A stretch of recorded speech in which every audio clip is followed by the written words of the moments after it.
with Allah being feminine, why is it never describing women, obviously, when it's used in the English language? I mean, I don't know how it's used in the Arabic language, but in the English language, you say Allah, the general sense is that's a masculine power behind that word that's said, or it's an understanding that it's masculine instead of it being, Allah, female. Gotcha.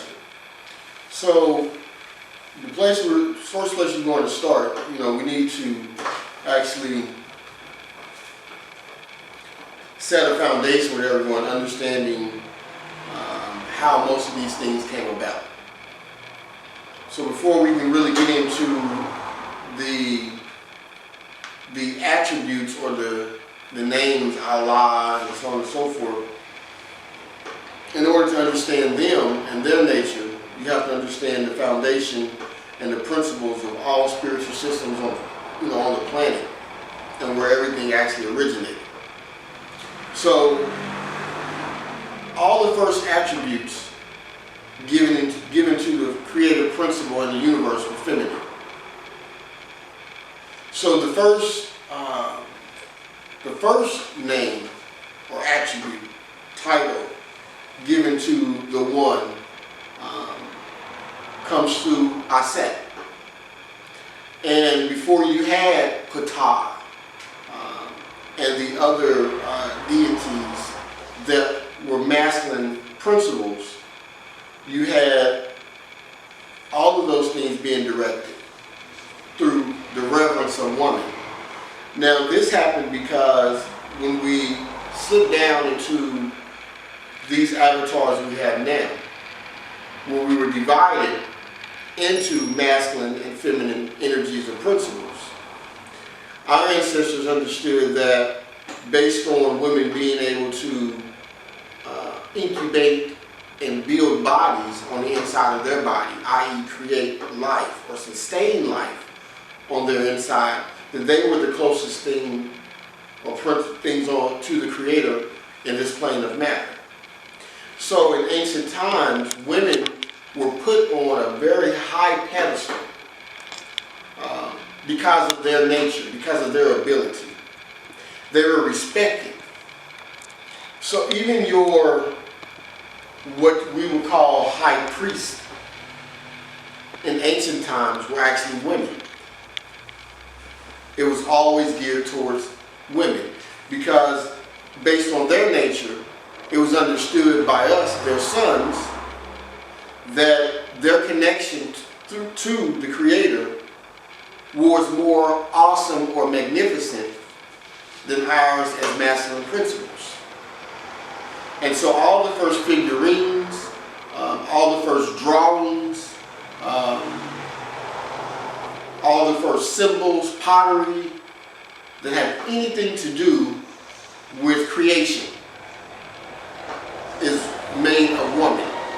You have Venus of Willendorf that you'll see is, I think it's like 35,000 years old. And it's a figurine in reverence to woman. And you can find those type of figurines that'll go back to 70,000 years ago. And you can keep going backwards and you'll always see it goes back to woman. Okay, now that's important to understand because that's the foundation. That is the foundation for all things coming forward spiritually.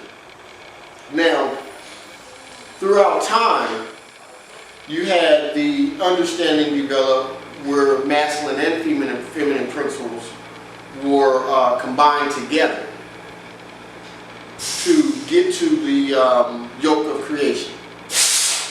And with them being combined together, that's when you had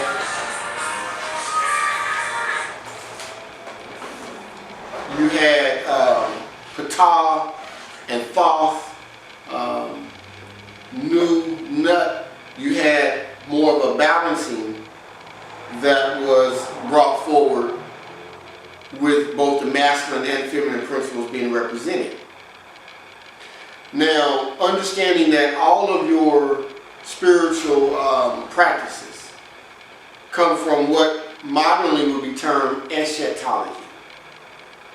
And eschatology is the study of the journey of the soul after death. So our ancestors charted or started to attempt to chart and understand what happens when we change forms. That's called eschatology. From that, you have the different spiritual systems that spread all over the world. When you look at the Egyptos or the high priest class in Hikuta, or what we modernly call Egypt, those people were studying mathematics, cosmology, vibration, all those things. And the whole purpose of the study is to get to understand the relationship between us and the universe, and for us to be able to navigate back to being one with the source. And how do we do that? Now, what happens is those things start to spread as through different invasions and different migrations. People would take these different spiritual understandings, whether you're talking about Maruk or what is modernly called Ethiopia. You're talking about, whether you're dealing with Mu, Atlantis, and Lemuria, remembering that Thoth, in the Emerald Tablets, says that he comes from Atlantis and brought the knowledge into Ethiopia. So Thoth himself was an Atlantean. Now, as those things spread, you had different cultures, different cults develop. Now, cult just means culture. It's just short for culture. Of course, under Christianity, you're taught that cult is something negative. It just means something separate from Christianity. So it's called a cult, culture. So as these cultures developed, there were different systems that were inspired and would transform different understandings and enlighten the people. As those understandings started to happen, people would codify those understandings in their language. So the original Hebrew language is actually taken from the Phoenician script. It actually bears huge resemblance to the Phoenician alphabet. Now we know the Phoenician alphabet is also taken from the Metaneta, and so on and so forth. Now, as you chart these things, you're going to see that these different attributes of the Creator are being charted now by these different cults. Now, the cult that becomes the Hebrew, the Israelites develop or have what's called the fire language. Now, the ancient rabbis, as they would be called today, studied Zoroastrianism. So the language that also comes from, or is developed within the Hebrew script, is taken from an interpretation of planetary alignments. So what they did, and what they copied from the Phoenicians, was a script that had to do with the interpretation of the stars. So it was understood in ancient times that if you could read the stars, you could read the future. Now this is where your tarot card and all these different things, these different interpretations, these sight readings, and all those things come from. It comes from understanding how the stars align. This is why you get a planetary reading. You know, you get a chart reading. It's actually reading the planetary alignments. So that becomes a language. So that becomes the Aleph Bet, which is the alpha beta, which becomes the alphabet.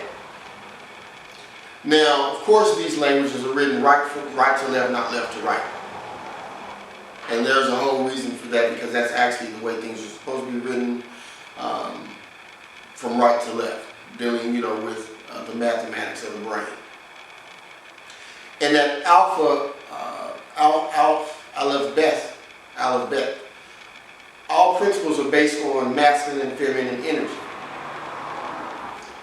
And so you have Elohim. Elohim is the bringing together of all of both the masculine and feminine principle to embody the principle of creation of the universe. So you have the Elohim, which is plural. Now you have Eloah, which is singular. Now Eloah is feminine, E-L. Okay, Elohim becomes plural with the addition of the I-M. Elohim becomes plural. So it takes on the masculine and the feminine. And if you break down the words, you'll see that the characters break down and they'll have masculine and feminine principles inside of the word Elohim. Now, you have Eloah, and then all of those four principles of creation, earth, wind, fire, and water, have masculine and feminine principles in the Hebrew script. Now you have to start there because your Hebrew script is going to be older than your Arabic script. So it becomes important to understand and go back and do the groundwork for where these things are coming from. So El is feminine in nature. So when you get to the understanding of the Quran of Mecca, now you come to Allah and the AL. Now the AL means the. And then you have the rest of the spelling of Allah. And that comes from I-L-A-H. Now I-L-A-H is actually the equivalent of the Hebrew Eloah. And the Hebrew Eloah is feminine. And so the Hebrew Eloah, being feminine, Allah being the equivalent of Eloah, becomes feminine also. Now, of course, there are other determinatives in the Arabic script. And so you have that, so then you have the reason Allah in Arabic will be referred to as masculine. But the foundational reason why it's referred to, Allah is referred to as masculine, is basically because of the adaptation of the patriarchal system.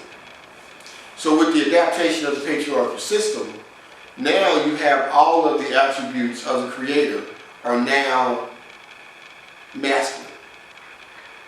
And so nothing is referred to as feminine.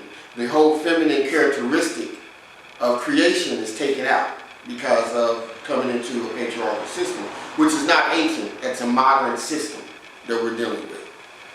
But in ancient systems, in the beginning there was woman, and then it became balanced, and then under the patriarchal systems being established and being firmly implanted, about 2,500 years ago, it being firmly implanted, then everything became masculine and the feminine principle was relegated. to being third and fourth class. So even in your Trinity, the first Trinity being Mother, Father, Son, now the feminine attribute is completely taken out, just like it is in all the different religions, because even remembering that the original rabbis of the Hebrew faith understood the matriarchal rule. And so that's why you have Eloah, and there's a balance, you know, when you read the four. But that's why Elohim is embodied with a masculine and feminine principle. And Eloah, being the singular of that, is feminine, because they understood the balance in nature. But as we moved over to patriarchal systems, that balance is taken out, which is the reason why the vibration of everything is off today. Islam. All right, Islam.